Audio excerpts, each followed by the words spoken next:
Hello everyone and welcome back to another edition of the GSMC Fantasy Sports Podcast, brought to you as always by the GSMC Sports Network. My name is Christopher Shepard. Thank you all for tuning in. I just want to address something that happened, a technical difficulty that occurred during yesterday's episode where it did not stream completely. I'm sorry about that.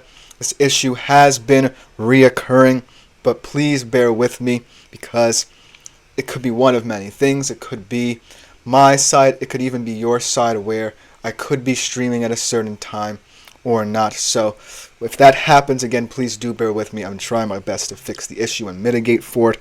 But until then, it is what it is, and we go on, and we cannot dwell in the past. As Andre says, what's good, bro? How are you, Andre? Glad to have you in the chat early and often right away. We begin today's show with a PPR segment. Then we move on to our defense and special teams rankings. Then week 2 betting, popular flex options. As Andre says already, I'm all out on Keon Coleman. Well, he did not have the best of games last night. I think that Khalil Shakir definitely cemented himself in that offense as the wide receiver 1. But enough of that. I think that Keon Coleman is going to have to grow and develop eventually.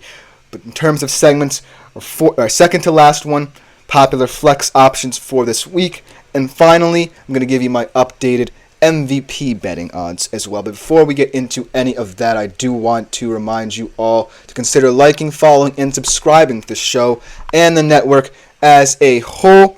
Also, you guys have been fantastic with it. Andre among them, as well as one of my favorite commenters. Continue commenting. We want your interaction, so make yourselves available to the super chat, super thanks, and super stickers features on YouTube. They are the best part of this show. You can hear me talk about my opinions, but now I want your opinions as well. It will make the show tick. It will make the show go round, and is greatly appreciated by all concerned in the network, especially me and also my fellow podcasters. Go check them out. They're doing their thing as well. But without further ado, let's jump right into today's show, starting off with our first segment of the day. We look at a kind of league that kind of gets underappreciated, in my humble opinion. PPR leagues. PPR leagues are mainly concerned with more statistical analyses, whereas your standard league, you're not as concerned about targets and things of that nature and yards per route run, but you are more concerned about drafting the best possible team. With PPR leagues, you have to be aware of certain statistical things, such as targets, such as yards per route run, such as yards after catch and things of that nature. And so it becomes a balance of whether or not you want to load up on the best wide receivers in the league or find some of the best pass-catching running backs in the league as a result as well. So this isn't necessarily a ranking per se, but it's more concerned with the overarching sentiment that there are certain players that will have a chance to stand out. And be aware, some of these notes were written before, the goings-on of last night, the events of last night. So beware that some of the things I say here may not pan out in the future. Starting off with my first note that I had here, did write this a couple days before this game. Tyreek Hill, still wide receiver 1 in many respects. Well, I don't necessarily think that will be the case anymore because Skylar Thompson is a more dink and dunk quarterback. He's not going to throw the ball vertically that much. But yet again, the thing is that Tyreek Hill will always be open. It's kind of like what I see right now in Minnesota, where Sam Darnold just needs a serviceable security blanket to get him comfortable in that offense.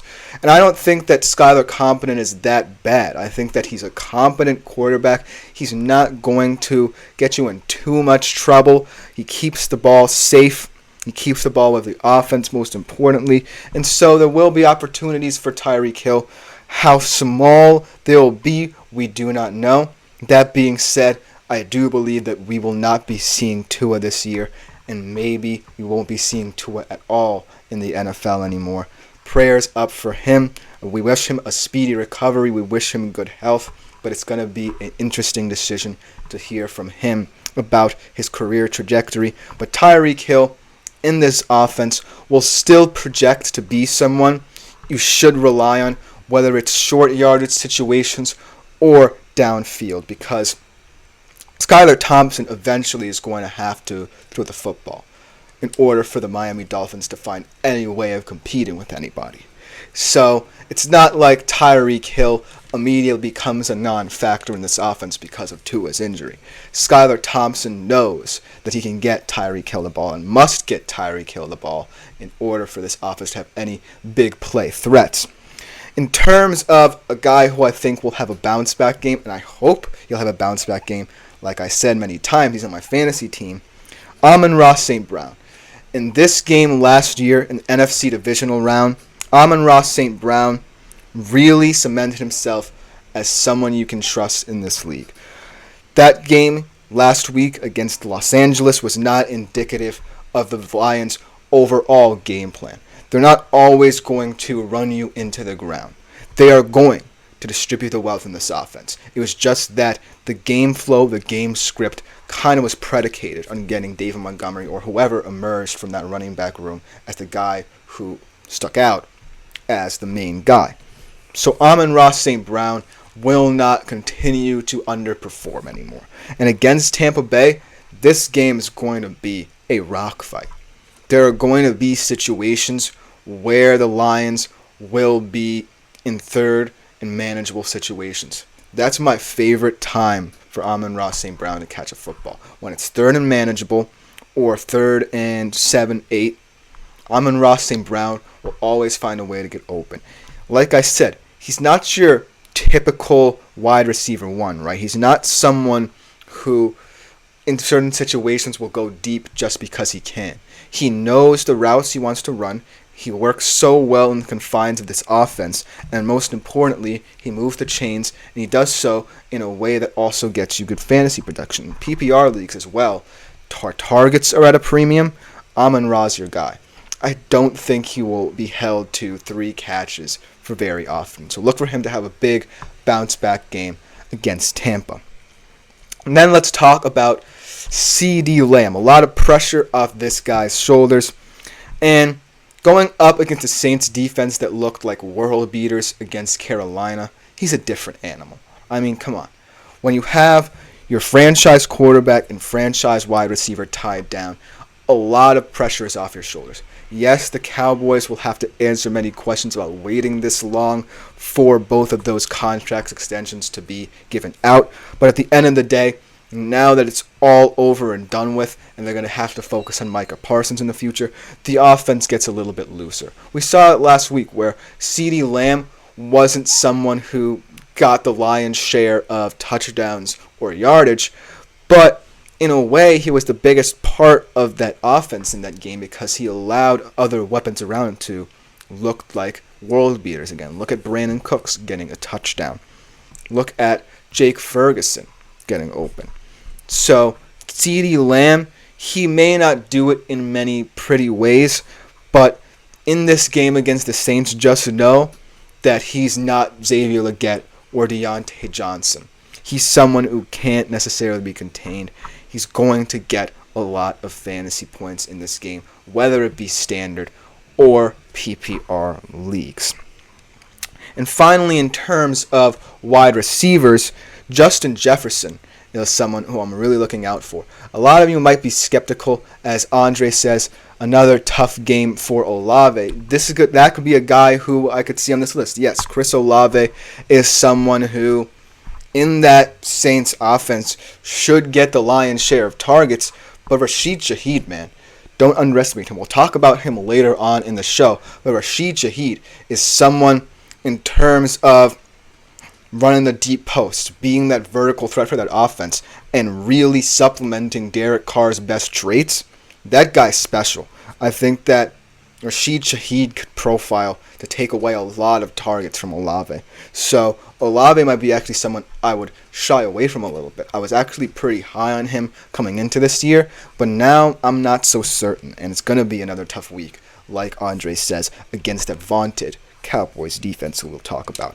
Let's get to Justin Jefferson, because this kind of circumstance for Jefferson in this game against the 49ers D is that in a weird way, he'll have the advantage of perhaps playing behind. I think that the the Vikings will make this game competitive, but it won't be competitive in the sense that they'll ever have the lead. They're always going to be fighting to get back into the game.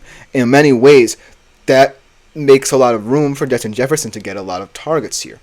I think that it will all depend on how Sam Darnold's ball placement is. Last week it was fantastic. He had a lot of beautiful throws to many different receivers in that game. So Sam Darnold is comfortable. He knows this 49ers team, nevertheless.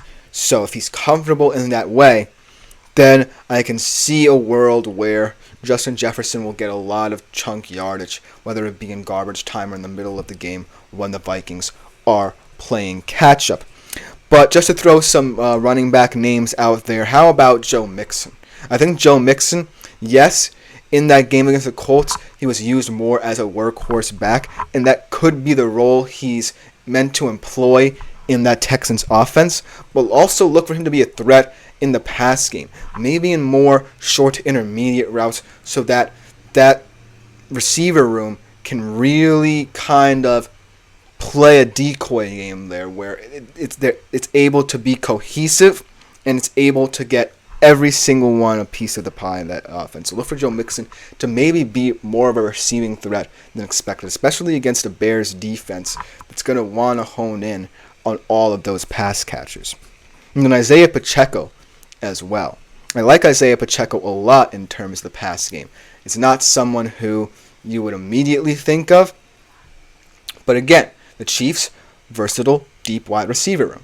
Sometimes you might have to have an out. And Patrick Mahomes, I think, really trusts Pacheco in that backfield, not just as a chunk play back, but as someone who can receive as well. And last but not least, it has to be Saquon. I think Saquon right now is the best pass-catching running back in the league, mainly because of his profile in that Eagles offense. So look for him to have another big game against an Atlanta defense that, yes, held the Steelers to 18 points, but still allowed a lot of big plays to happen. So look for Saquon to wreak havoc in this game. But let me know what you guys think in the comments. I'm definitely interested to hear. That will just about do it for our first segment of today's show. Coming up next, we look at the best defenses and special teams in fantasy for this upcoming week. You don't want to miss it. We'll be right back after this quick break. I feel like I'm losing my mind. Is everybody in the world blind?